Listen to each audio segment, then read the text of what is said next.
জয় রাধে, জয় নিতাই চৈতন্য। আশা করি সবাই খুব ভালো আছেন এবং আনন্দিত আছেন। আমরা ভগবানের করুণায়, ভগবত কৃপা প্রসাদে, ভগবত কথামৃত প্রাত্যহিক আলোচনা করে চলেছি। আমরা ভগবানের বিশেষ করুণার ফলস্বরূপ একাদশ অধ্যায় অর্থাৎ বিশ্বরূপ দর্শন যোগ আগের দিন পর্যন্ত সমাপ্ত করলাম বা বিশ্রাম করলাম। সমাপ্ত নয়, বিশ্রাম করলাম। আজ থেকে আমাদের দ্বাদশতম অধ্যায় অর্থাৎ ভক্তিযোগ শুরু করব। সম্পূর্ণ গীতার মধ্যে শ্রেষ্ঠ অধ্যায় হচ্ছে এই ভক্তিযোগ। যদিও সমস্ত যোগই সমান, কিন্তু ভক্তি বিশেষ।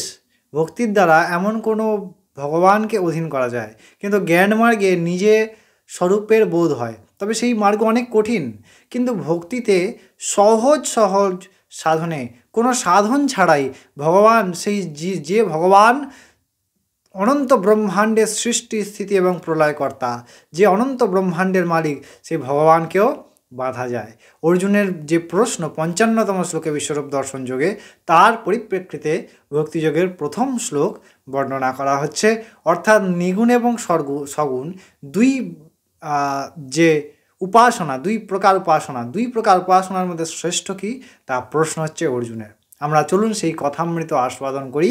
তবে প্রথমে আমরা অর্জুনের কাছ থেকে সেই শ্লোকটি অর্থাৎ ভক্তিযোগের প্রথম শ্লোক আস্বাদন করি।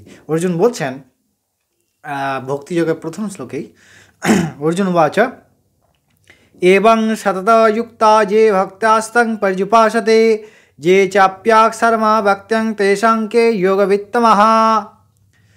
যে সকল ভক্ত আপনার সাকার অর্থাৎ সগুণ রূপের উপাসনা করেন এবং যে সমস্ত উপাসকগণ আপনার নির্গুণ রূপের উপাসনা করেন, দুই উপাসকের মধ্যে শ্রেষ্ঠকে আপনি আমায় করুণাপূর্বক বলুন।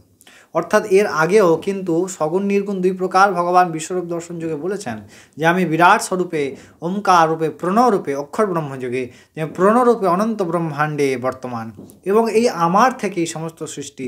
আবার আমি সাকার রূপে সমস্ত ভক্তের সমস্ত লীলা পুষ্টি বিধান করি, ভক্তের মনোরঞ্জন করি, আবার ভক্তের দ্বারা আমি মনোরঞ্জিত হই। তো এই যে দুই প্রকার উপাসনা, জ্ঞানমার্গের নিরাকার উপাসনা এবং ভক্তিমার্গের সাকার উপাসনা, এই দুই উপাসনার মধ্যে শ্রেষ্ঠ কি, ইহা অর্জুনের প্রশ্ন হয়েছে। এই প্রশ্ন সম্পর্কে কি বলছেন ভগবান, আমরা সেই প্রসঙ্গে পরবর্তী প্রশ্নে যাব, আবার পরবর্তী শ্লোকে আস্বাদন করব। ততক্ষণ আপনারা অনেক ভালো থাকবেন, আনন্দিত থাকবেন। প্রত্যেকটি শ্লোক আমরা প্রতিদিন এক একটি শ্লোকের পরে ব্যাখ্যা আলোচনা করি। আর আপনারা সঙ্গে জুড়ে থাকুন। প্রাত্যহিক শ্রীমদ্ ভগবদ্গীতা কথামৃত ও ভাগবত এবং শাস্ত্রসম্মত আলোচনাগুলি নির্দিষ্ট সময় পাওয়ার জন্যে। ততক্ষণ জয় রাধে, জয় নিতাই চৈতন্য।